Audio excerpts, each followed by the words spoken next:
crois que c'est ici que vers l'âge de 5-6 ans, j'ai découvert un univers qui est pour moi très important. C'est l'ouverture sur le monde, le rêve.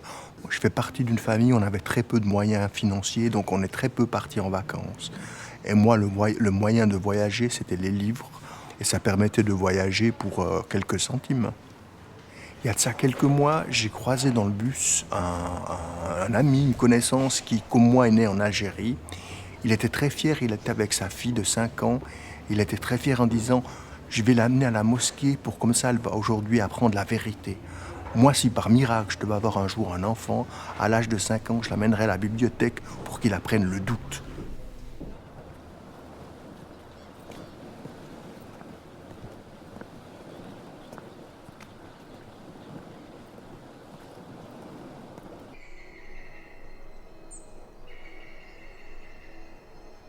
Alors ici, il y a un endroit qui est particulier qui s'appelle la Pierre aux Sarrasins.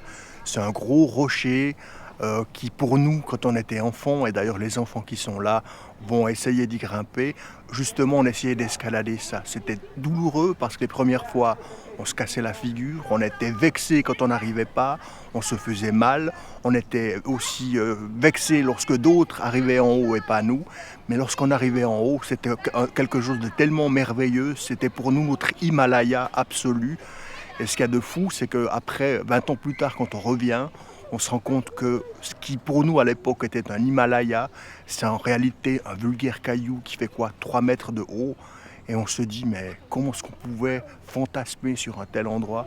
Il y a une espèce de métaphore de l'existence dans cet endroit-là qui est assez géniale.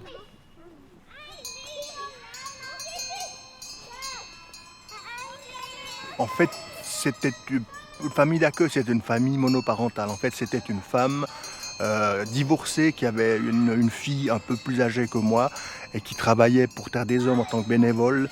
Elle avait donné son accord pour venir me rendre visite régulièrement à l'hôpital où j'étais pour me soigner de la poliomyélite.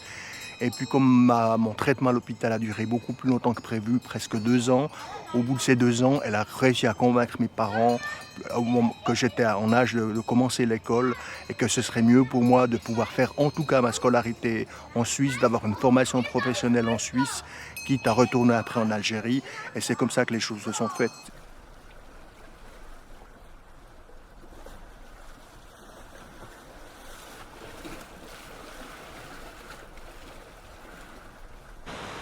Bon, ce quartier, j'ai fait mes écoles, donc naturellement que ce quartier, il est très ancré en moi. En même temps, c'est un quartier, il faut aussi dire les choses comme elles sont. Quand j'étais adolescent, j'étais quelqu'un d'un peu turbulent. C'est là que j'ai fait aussi mes premiers 400 coups.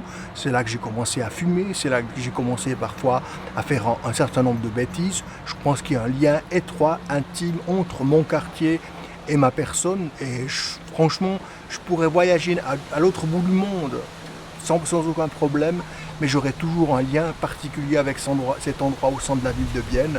C'est vraiment un quartier du peuple tel que je l'entends. Et quand je parle de peuple, je parle aussi bien des gens de nationalité suisse que des gens de nationalité étrangère qui sont là, qui essaient de faire vivre ce quartier avec des petits commerces qui existent et qui sont extrêmement nombreux, avec une vie quotidienne, avec des activités culturelles, sociales, sportives.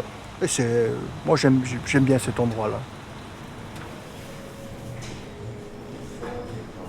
Je reconnais que je fréquente assez assidûment ce qu'on appelle l'apéro sud. Alors j'ai retrouvé des amis d'enfance, je retrouve des gens que je connaissais pas et avec lesquels j'ai sympathisé. Je rencontre parfois des gens que j'apprécie pas beaucoup, alors je me contente de leur dire simplement bonjour. Non, c'est un endroit qui pour moi est important. Je pourrais difficilement m'imaginer vivre plusieurs jours sans faire un saut au bistrot. C'est vraiment un lieu de socialisation où on peut retrouver les gens, aussi apprendre des nouvelles d'un certain nombre de personnes qui nous sont chères. C'est vraiment un endroit pour moi qui est très important. C'est pour ça que je dis que pour moi c'est plus important le bistrot que le mosquée.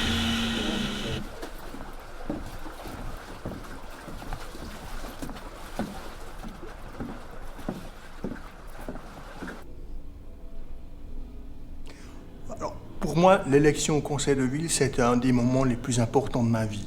Je considère que c'est l'aboutissement d'un processus d'intégration quand on a été étranger, qu'on commence à s'intéresser à la politique suisse, qu'on a la chance de pouvoir participer, parce que malheureusement, dans beaucoup de cantons, quand on est étranger, on ne peut pas se présenter à une élection. J'ai donc dû attendre dans le canton de Berne de devenir suisse pour pouvoir moi-même me présenter.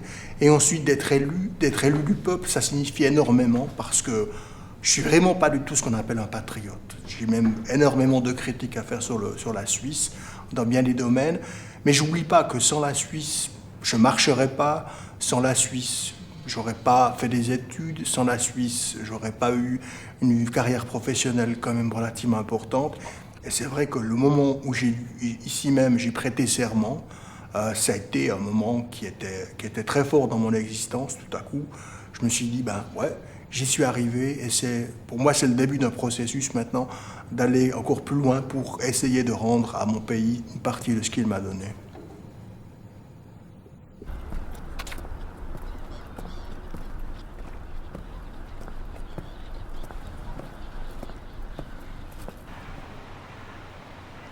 D'un côté, je me dis, j'aimerais bien être enterré ici, parce que c'est ma ville, parce que c'est ici que j'ai vécu.